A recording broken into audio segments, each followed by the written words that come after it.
there. I'm Frank Stritter, a retired faculty member from the University of North Carolina at Chapel Hill and a U.S. Army veteran.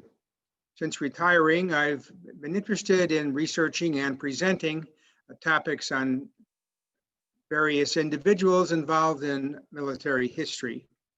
And now I'm on to World War II.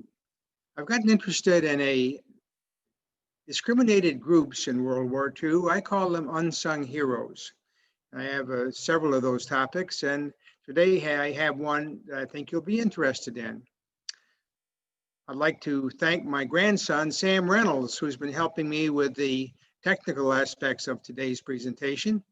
And with that, why don't we get started with this one?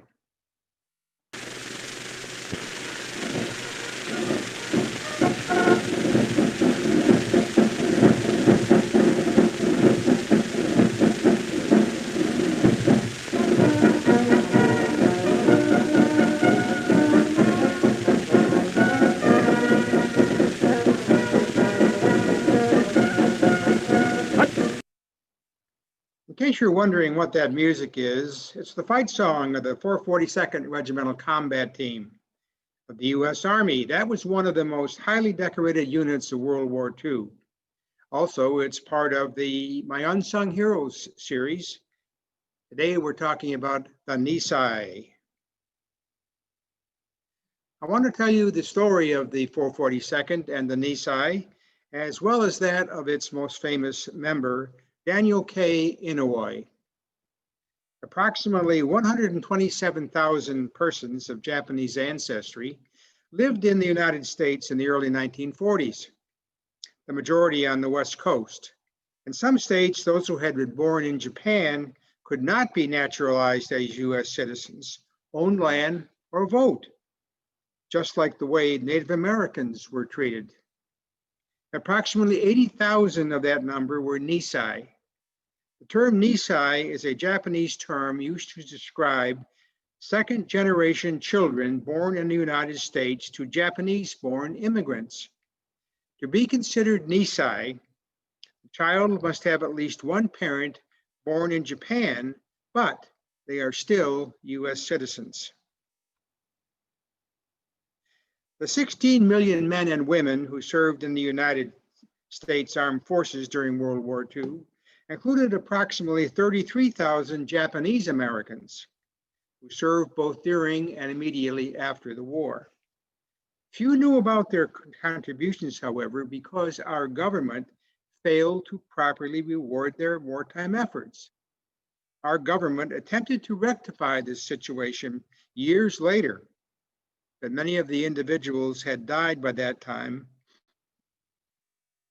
One such individual, and probably the most famous Nisei, was Daniel Inouye.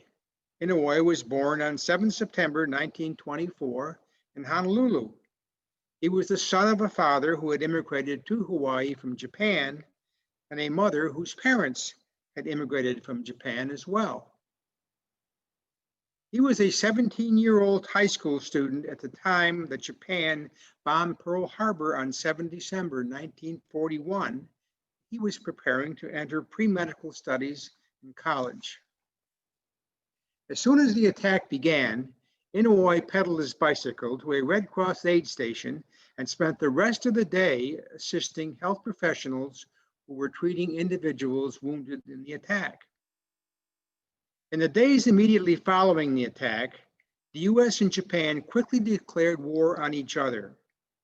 Rumors, fueled largely by racial prejudice, of a plot among Japanese Americans to sabotage the war effort spread rapidly. In early 1942, a public fearing such sabotage, farmers seeking to eliminate Japanese competition, politicians hoping to gain status by talking against an unpopular group, and the military wanting revenge, all pressured President Roosevelt's administration to remove peoples of Japanese ancestry from the West Coast. And here you can see some of those individuals we're talking about. In the upper left-hand corner in the photograph, you can see lines of Japanese Americans waiting to load on trains to take them away from the West Coast. and they're being guarded by the U.S. Army. In the photo on the upper right, you can see a farmer whose farm he was about to lose. On the lower left, you can see a merchant who had to hang an "I am an American" sign in his window so that people would know that he was an American. And you can see on the right-hand side a sign that was hung on the porch of a Japanese American family. The administration capitulated and then ordered all Japanese Americans, even those who were US citizens, to evacuate military zones created in California, Washington, and Oregon, states with the largest population of Japanese Americans. They were relocated into 10 internment camps that eventually held 120,000 individuals, 62% of whom were actually US citizens. In Hawaii, the over 150,000 Japanese Americans made up over 1/3 of the population. In Hawaii, only 1,200 to 1,800 people were interned in 2 small internment camps in the middle of Honolulu Harbor. The government realized that containing the entire population on the island could be very problematic. There was not enough space in the islands to isolate them, and removing the entire Japanese American population from the islands would crush Hawaii's economy. So only a few Hawaiians were interned, and Inouye's family was never forced to leave their home. Those interned were forced to sell their homes and businesses at significant or even total loss. The relocation has been described by historians as one of the most flagrant violations of civil liberties in American history. Those historians consider the internment to have been a result of racism more than any security risk posed by those interned.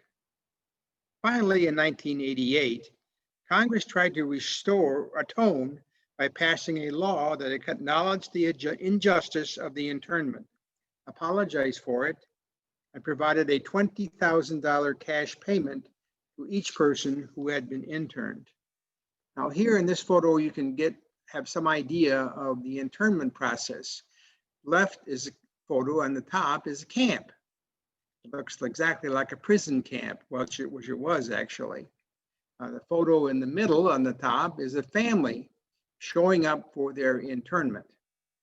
On the far right are the living quarters of one Japanese family in one of those prison camp buildings.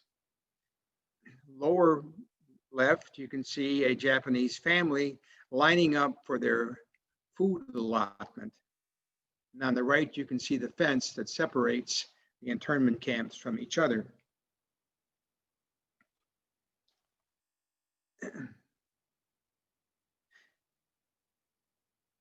At the entire time of the internment of the Japanese Americans, some were already serving in the military. For those serving on the mainland, individual commanders were given the option of discharging them or assigning them to harmless duties. Those in training already at the start of the war were removed from active duty, sent home, and the Army was advised to stop accepting new Nisei recruits by early 1942. However, some within the Roosevelt administration soon reconsidered that action and began to lobby to allow Nisei to again serve in the military. The administration then decided to allow them to serve, and by early 1943, a year later, some 3,600 Nisei from the internment camps had been recruited to all branches of the armed forces, as were another 22,000 who lived in Hawaii or outside the Western states' relocation zones. Those inducted often experienced heavy casualties in combat, while their relatives back home continued to be detained in the internment camps and were otherwise discriminated against. The 100th Infantry Battalion was made up of Nisei from Hawaii, who were originally members of the Hawaii National Guard, and also ROTC students who were enrolled at the University of Hawaii. They pleaded for a chance to show their patriotism. So by early 1942, the War Department allowed them to remain in the military and continue their training. The 100th entered combat in Italy in September 1943 and suffered horrific casualties. They became known as the Purple Heart Battalion. President Roosevelt was so impressed with the performance of the 100th Battalion in training that on February 1st, 1943, he announced the creation of the 442nd Regimental Combat Team. This was a segregated unit composed of Nisei enlisted men, but commanded by white officers. As soon as the Army dropped its enlistment ban on Japanese Americans, Daniel Inouye enlisted in the early 1943 in the U.S. Army and volunteered for the brand new 442nd. Inouye's unit went through basic training at Camp Shelby, Mississippi. The motto of the 442nd was "Go for Broke." Inouye once described how the motto came to be. He said, "I don't know how it started, but pretty soon our pidgin English expression, 'go for broke,' became the combat team motto. What did it mean? I will tell you. To give everything we did, everything we had, to jab every bayonet dummy as though it were a living, breathing Nazi, to scramble over an obstacle course as though our lives depended on it, to march quick time until we were ready to drop and then break into a run." The 442nd landed in Italy in June 1944, and the 100th Infantry Battalion was soon integrated into it. The 442nd fought up the rugged Italian peninsula, across southern France, and then back into Italy, becoming one of the most decorated units of its size and length of service in American military history. The 4,000 men who initially made up the unit had to be replaced nearly 2.5 times due to its casualties. Over 14,000 men served in the 442nd during its time online, earning over 9,400 Purple Hearts. The unit was awarded 8 Presidential Unit citations, proving their loyalty to the American cause beyond question. Since the department did not trust the American soldiers of Japanese descent to fight Japanese soldiers, the U.S. Army deployed them exclusively to Europe. Inouye's regiment fought in the Italian theater beginning in the summer of 1944, with Inouye designated as a sniper due to his skill with a rifle. Inouye was soon promoted to platoon sergeant, where he adopted a personable leadership style, rejecting the more typical detached dictatorial approach to leading troops. He lost fewer lives than other units of its type. Awarded a battlefield commission as a second lieutenant for his leadership that he demonstrated in France later in 1944. He was the youngest and one of the few Nisei officers in the 442nd at that time. I remember earlier I said that all the officers of the 442nd were white, while the enlisted men were Nisei. Inouye became one of the first Nisei officers. The 442nd soon left France and moved back to Italy to attack the Gothic Line, which was the German defense that then in place across central Italy. On a hill in Tuscany, Italy, on 21 April 1945, Lieutenant Inouye led his platoon in an assault on a heavily fortified German position. He was hit in the stomach by machine gun fire, but refused medical treatment and then destroyed 2 machine gun nests with hand grenades and his own submachine gun fire. Collapsing from blood loss, he crawled toward the final machine gun nest with a grenade in his hand until he was hit by a grenade blast that severed most of his right arm. Inouye pried the live grenade from his useless right hand with his left. As an enemy soldier pointed his rifle at him, Inouye tossed his grenade into the bunker and destroyed it. He stumbled to his feet and continued advancing, silencing the last German resistance with a one-handed burst from his submachine gun before being wounded again in the leg and tumbling unconscious to the bottom of the hill. When Inouye regained consciousness, he refused to be evacuated until he was sure his platoon had secured his objective. He passed out a second time, but awoke briefly to see some of his men checking on him, at which time he ordered them back to their positions, shouting at them, "Nobody called off this war." The remainder of Inouye's mutilated right arm was later amputated at a field hospital without sufficient anesthesia, as he had been given too much morphine at an aid station, and it was feared that any more would lower his blood pressure enough to kill him. Over the next 2 weeks, Inouye underwent a series of surgeries, and at one point he remembered his experience in the hospital when he said, "The doctors looked at me. They're mumbling amongst themselves. 2 minutes later, a chaplain comes up and says, 'God loves you.' I said, 'I know that. I love him too, but I'm not ready to meet him just yet.'" Inouye's life was spared, but his hopes of becoming a surgeon were over.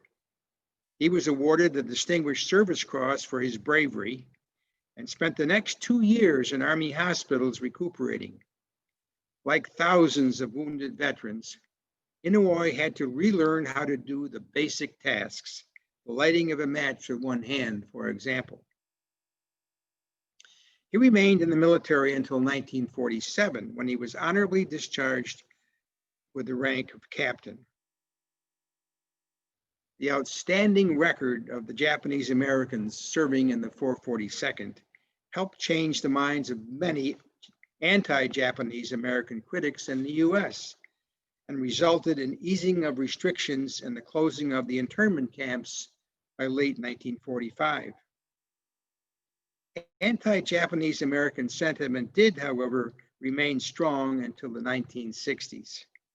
Just after the war, Inouye, dressed in his Army officer's uniform, complete with his combat ribbons and captain's bars, was refused a haircut by a barber in Oakland, California, who said to him, "We don't cut Jap hair." As Inouye recalled years later, he resisted the urge to strike the bigot with his good arm, realizing that would undo what he was trying to accomplish. Instead, he just said, "I'm sorry you feel," and walked out. Back in Hawaii after the war, Inouye earned a bachelor's degree and then a law degree. He then decided to enter politics, first running for the State House in Hawaii in 1954. Hawaii became a state in 1959, and Inouye was elected to be its first congressional representative, becoming the first Japanese American to serve in the House of Representatives. He served from 1959 to 1962. Then he ran for the US Senate, the first Japanese American to be elected a US Senator. In 1973, Inouye was forced into the spotlight when he joined the Senate committee investigating the Watergate scandal, and then in 1987 when he chaired the Senate committee investigating the Iran-Contra affair. Now, the Medal of Honor had only been conferred upon one Nisei soldier during all of World War II. 20 other members of the 442nd were recommended for it, but were awarded only the Distinguished Service Cross, like Inouye. In 1996, Congress directed the Department of Defense to review Distinguished Service Cross citations awarded to all Asian Americans during World War II. That review determined that discrimination had in fact occurred and recommended that the awards of several Asian Americans and Pacific Islanders who had received the Distinguished Service Cross should be upgraded to the Medal of Honor, the highest military award. On 21 June 2000, President Clinton awarded the medal to 24 Asian Americans, 21 earning the medal while serving with the 442nd Regimental Combat Team or its component unit, the 100th Infantry Battalion. Unfortunately, only 7 of the 21 were still alive at the time. And you can see Senator Inouye in the top row of this photo. Inouye was one of those Nisei who had been discriminated against for a Medal of Honor during the war, and on 21 June 2000, President Clinton belatedly awarded it to him as well. Inouye then recalled that charge up the hill in Tuscany, Italy, that had occurred in 1944. At the time of his award, Inouye said, "I've always felt that if I am deserving of the Medal of Honor, there are many others who are. I felt a little bad receiving it, so I did receive it on behalf of the fellows, because there is no such thing as a single-handed war. There's always a support group. And if you did not have people who supported you, you could not fight." In 2010, Inouye easily won election to his 9th Senate term, capturing 75% of the votes cast. Senator Inouye also stayed in contact with current members of his old 442nd Regimental Combat Team. Also in 2010, President Obama and the US Congress awarded the Congressional Gold Medal to the 442nd, as well as 6,000 other Japanese Americans who had served honorably during World War II. Senator Inouye stood proudly in the front row of the awardees. Inouye died in 2012 at age 88, having served in the US Senate for 50 years, and is buried next to his wife in the National Memorial Cemetery in Honolulu. When asked in his last days how he wanted to be remembered, he said, "I represented the people of Hawaii and this nation honestly and to the best of my ability. I think I did okay." His last word was, "Aloha." And then on 8 August 2013, President Barack Obama awarded Inouye's second wife the Presidential Medal of Freedom for him posthumously. When President Franklin Roosevelt created the 442nd, he said, "Americanism is not and never has been a matter of race or color. Americanism is a matter of mind and heart." He was speaking specifically about Daniel Inouye and his comrades in the 442nd. Even though Daniel Inouye, his comrades in the 442nd, and many other Japanese Americans had suffered many types of discrimination, Inouye was able to rise above it and simply be an American. Senator Inouye, thank you for your service. And thank you all for listening today. I hope you've enjoyed it.